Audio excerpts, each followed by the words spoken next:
26 जनवरी की सुबह थी। हल्की ठंड के साथ सूरज धीरे धीरे निकल रहा था।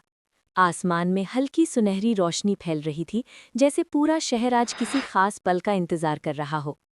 पूरे शहर में तिरंगे की रौनक थी।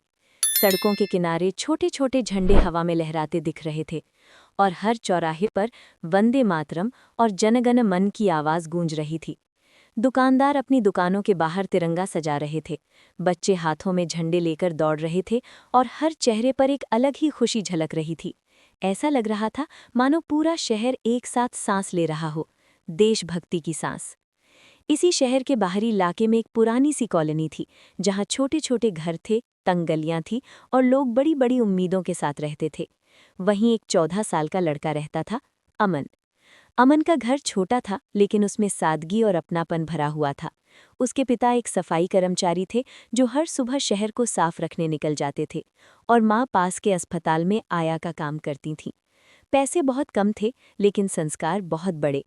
अमन को बचपन से ही सिखाया गया था कि देश सिर्फ नक्शे पर बनी जमीन नहीं होता, देश लोगों से बनता है, उनके अच्छे कामों से, उनके व्यवहार से।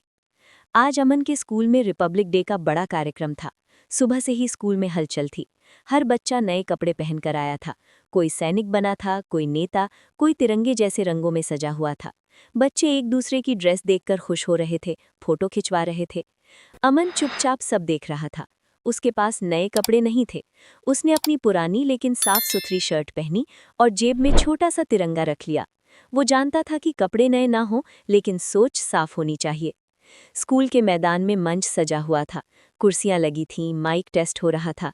जैसे ही झंडा फहराया गया, पूरा मैदान खामोश हो गया। हवा में तिरंगा लहराने लगा। राष्ट्रगान शुरू हुआ। अमन की आंखें तिरंगे पर टिकी थीं। उसके होंठ राष्ट्रगान के शब्द गुनगुना रहे थे और दिल में एक अजीब सी गर्मी महसूस हो रही थी। उसे अपने पिता की मेहनत याद आ रही थी, माँ की थकी हुई आंखें याद आ रही थी, और साथ ही देश के लिए कुछ करने की चाह भी। राष्ट्रगान के बाद बच्चों को बोलने का मौका दिया गया। कई बच्चों ने किताबों से याद किए हुए भाषण सुनाए। शब्द अच्छे थे, आवाज़ साफ थी, तालियां बजी, कार्यक्रम आगे बढ़ा। तभी एक टीचर ने पूछा, क्या कोई बच्चा है जो रिपब्लिक डे को अपने शब्दों में समझा सके? कुछ पल के लिए सन्नाटा छा गया।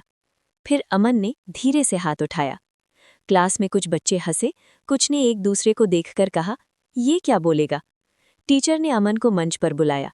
अमन के कदम थोड़े कांप रहे थे, उसका दिल तेज तेज धड़क रहा था, लेकिन उसने हिम्मत की। उसने गहरी सांस ली और बोलना शुरू किया। उसने कहा, रिपब्लिक डे हमें ये याद दिलाता है कि हमारा देश तभी मजबूत रहेगा जब हम सही काम करेंगे। अगर हम झूठ बोलेंगे, गंदगी फैलाएंगे, किसी को कमज़ोर समझेंगे, तो झंडा ऊंचा होकर भी देश नीचे रहेगा। लेकिन अगर हम ईमानदार रहेंगे, एक दूसरे की मदद करेंगे, तो हमारा देश अपने आप ऊंचा होगा। पूरा मैदान शांत हो गया। कोई ताली नहीं बजी। कुछ सेकंड ऐसे लगे जैसे वक्त थम गया हो। फिर अचानक जोरदार तालियों की गूंज उठी। प्रिंसिपल की आंखें नम हो गईं। उन्होंने अमन के सिर पर हाथ रखा और कहा, आज इस बच्चे ने हम सबको असली रिपब्लिक डे समझा दिया। कार्यक्रम खत्म हुआ। बच्चे हंसते बोलते घर चले गए, लेकिन अमन के दिमाग में एक ही बात घूम रही थी, देश के लिए मैं और क्या कर सकता हूँ। अगले दिन सुबह अमन जल्दी उठा। उसने कॉलोनी के बच्चों को इकट्ठा किया। किसी ने झाड़ू पकड़ी, किसी ने कचरा उठाया, किसी ने दीवार पर लिखा, मेरा देश मेरी जिम्मेदारी। धीरे धीरे लोग रुककर देखने लगे। किसी ने मदद की, किसी ने पानी दिया, किसी ने बच्चों की तारीफ की। अमन मुस्कुरा रहा था। उसे समझ आ गया था कि देशभक्ति सिर्फ भाषणों में नहीं होती, नारे लगाने से नहीं, बल्कि छोटे छोटे काम करने से दिखती है। शाम को जब अमन घर लौटा, उसके कपड़े गंदे थे, लेकिन चेहरे पर सुकून था। उसके पिता ने उसे देखा और कहा, आज तूने मुझे गर्व महसूस कराया।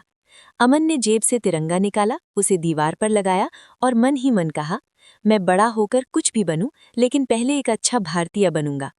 उस दिन अमन सोया जरूर, लेकिन उसके सपने जागते रहे, क्योंकि उसने जान लिया था, रिपब्लिक डे सिर्फ 26 जनवरी नहीं, रिपब्लिक डे हर वो दिन है जब हम अपने देश के लिए ईमानदारी से और दिल से सही काम करते हैं।